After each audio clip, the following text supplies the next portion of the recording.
Guys ఇప్పుడు మన topic వచ్చేసి ఏంటంటే ఎనీ ఫైల్ కన్వర్ట్ చేసుకోవచ్చు. అంటే పీడిఎఫ్ నుంచి వర్క్ చేసుకోవచ్చు. ఇక్కడ కనబడుతుందండి, మర్జ్ చేసుకోవచ్చు, స్ప్లిట్ చేసుకోవచ్చు, కంప్రెస్ చేసుకోవచ్చు. ఏదైనా సరే మనం ఏ ఫార్మాట్ అయినా చేంజ్ చేసుకోవచ్చు అనే టాపిక్ ఈరోజు మనం. ఇప్పుడు అందరూ ఆన్లైన్లో ఉంది కదా, ఇప్పుడు ఏమైనా ఎడిటింగ్ చేయాలన్నా కూడా మనం పీడిఎఫ్ నుంచి వర్డ్కి చేసుకున్న తర్వాత చేయాలి కదా. చాలా మందికి తెలియదు ఎట్లా చేయాలనేది. సో మనం నేర్పిద్దాం, ఓకేనా? ఏదంటే దీనికి పవర్ పాయింట్ పీడిఎఫ్ చేసుకోవచ్చు, ఎక్సెల్ టు పీడిఎఫ్ చాలా ఉంటాయి. పీడిఎఫ్కి లాగ్ కూడా పెట్టుకోవచ్చు, మీ పర్సనల్ ఏమైనా ఉంటాయి. పీడిఎఫ్ లాగ్ కూడా చేయొచ్చు దీంట్లోనే. చాలా అంటే పీడిఎఫ్ రొటేట్ చేసుకోవచ్చు, మొత్తం అన్ని ఆల్ ఇన్ వన్, మొత్తం యాక్సిటీస్ నీకు ఏం కావాలంటే అన్నీ ఉన్నాయి దీంట్లో, అన్నీ చూసుకోవచ్చు. ఫస్ట్ ఎగ్జాంపుల్ మనం ఏం చేద్దామంటే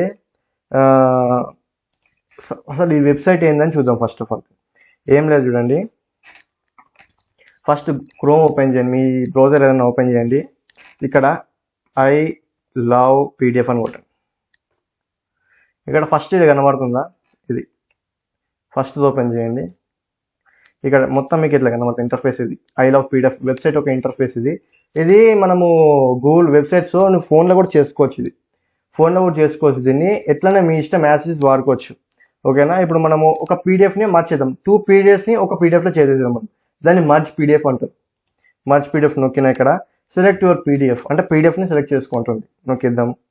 ఇప్పుడు ఏదైనా ఓపెన్ చేద్దాం, పీడిఎఫ్ని 2 కలిపేద్దాం. ఇప్పుడు నా దగ్గర జావా ప్రాజెక్ట్ ఒకటి ఉంది, ఇంకోటి డాటా స్ట్రక్చర్ ఒకటి ఉంది. 2 కలిపేసిన. ఇప్పుడు ఇక్కడ చూడండి కనబడుతుంది, ఇక్కడ మీకు 2 కనబడుతుంది ఇక్కడ పీడిఎఫ్లు. సో దీన్ని మర్జ్ చేద్దాం. మర్జింగ్ అయిపోయింది. ఇప్పుడు దీన్ని డౌన్లోడ్ చేసుకోవాలి. డౌన్లోడ్ మర్జ్ పీడిఎఫ్ నొక్కేద్దాం. ఇక్కడ మీకు కింద కనబడుతుందో ఇక్కడ. ఇప్పుడు దీన్ని ఓపెన్ చేద్దాం. షో ఫోల్డర్ కొట్టేసి ఇక్కడ దీన్ని ఓపెన్ చేద్దాం. ఓపెన్ విత్ WPS ఆఫీస్ అంటే మనం పీడిఎఫ్ని మర్జ్ పీడిఎఫ్ అంటే 2 కలిపేసాం. ఇంకా పీడిఎఫ్లోనే ఉంది ఇది. సో 2 కలిపినాం కాబట్టి ఓపెన్ చేద్దాం అది పీడిఎఫ్లా. ఇక్కడ చూడండి 2 కలిపేసిన. ఇక్కడ నేను ఇదో మొత్తం కలిపేసిన. అవి 4 ప్రాజెక్టులు ఉంటే మొత్తం కలిపేసిన ఇక్కడ. అంటే 2 పీడిఎఫ్ని కలపవచ్చు ఇట్లా. కావాలంటే మీకు చూపిస్తుంది ఇట్లా. ఇది నా ఇక్కడ మీకు ఎన్ని పేపర్స్ ఉన్నాయి? ఇది 18 పేపర్స్ ఉన్నాయి. సో అక్కడ మనకి ఎన్ని కనబడినాయి అవతల సైడు? ఇక్కడ ఎన్ని కనబడుతున్నాయి?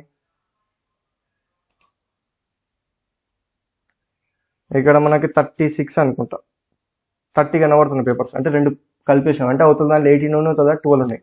సో ఇది ఒకటి ఇట్లా కలిపేయచ్చు. ఇంకోటి మనం ఏం చేయొచ్చు అంటే దీంట్లో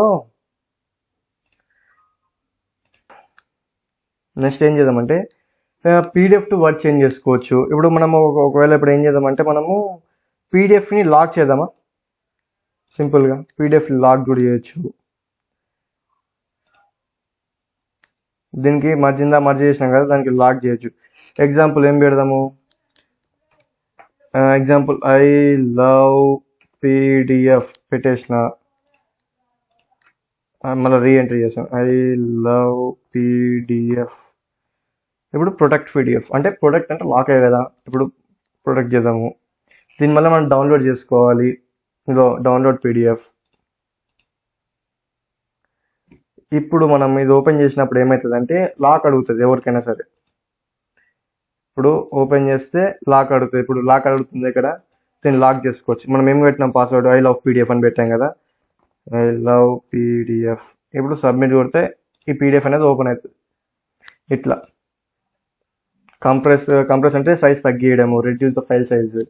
ఇంకా పీడిఎఫ్ టు వర్డ్ చేసుకోవచ్చు, PDF to PowerPoint, Excel చాలా ఉన్నాయి ఇట్లాంటివన్నీ. ఒకసారి చూడండి మీకు అర్థమవుతుంది. ఈ వెబ్సైట్ డిస్క్రిప్షన్ లింక్ పెడతా. మీకు కావాల్సిన మీకు ఎటువంటి ఫైల్ కన్వర్ట్ చేసుకుంటా నీకు కనబడుతుంది. మీకు చూసుకొని మొత్తం మీకు అర్థమవుతుంది మీకు ఎట్లా కావాలనేది.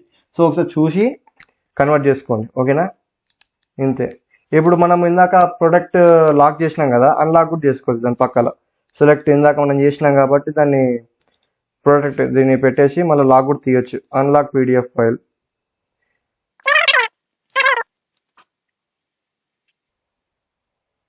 ఇప్పుడు ఇక్కడ ఏం చేయాలంటే మనం ఆ పాస్వర్డ్ కొట్టేసాలి, మనకి తెలిసిన పాస్వర్డ్. అంటే మనకి ఇప్పుడు ఫర్ ఎగ్జాంపుల్ నేను ఒక పీడిఎఫ్ పెట్టేసిన లాక్ మన పర్సనల్ కోసము. సరే కొన్ని రోజులు వాడుకున్నాం, దాన్ని తీసి వేరే వాళ్ళకి ఇచ్చే సమయం వచ్చింది, ఇచ్చేసాం. వాళ్ళకి అది తీసేసి ఇస్తే అయిపోయాయి, మళ్ళీ పాస్వర్డ్ చెప్పడం అవసరమా? సో అట్లా డౌన్లోడ్ చేస్తే